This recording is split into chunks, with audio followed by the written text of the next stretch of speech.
பந்து புட்ட தேனாக நீ இருந்த தூரத்துல நின்னு புட்ட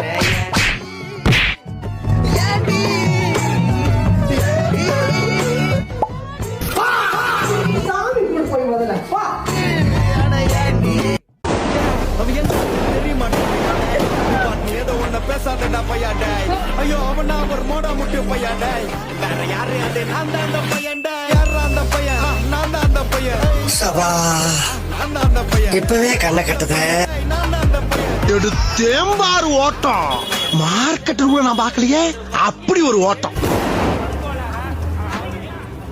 நான் இவனை பிடிச்சிருக்குன்னு சொன்னேன். நீங்க தான் மாப்பிள்ளைன்னு கூட்டி வந்து உட்கார வச்சீங்க, காபி குடுக்க சொன்னீங்க, பரோட்டா சாப்பிட சொன்னீங்க. இந்த பரோட்டா கிடைக்குமா அந்த பரோட்டா கிடைக்குமான்னு பார்சல் அனுப்ப சொன்னீங்க. எல்லாரும் குடும்பமா சேர்ந்து தின்னோம். கேரியரா வந்துச்சு. இப்போ இல்ல இவன் வேணானா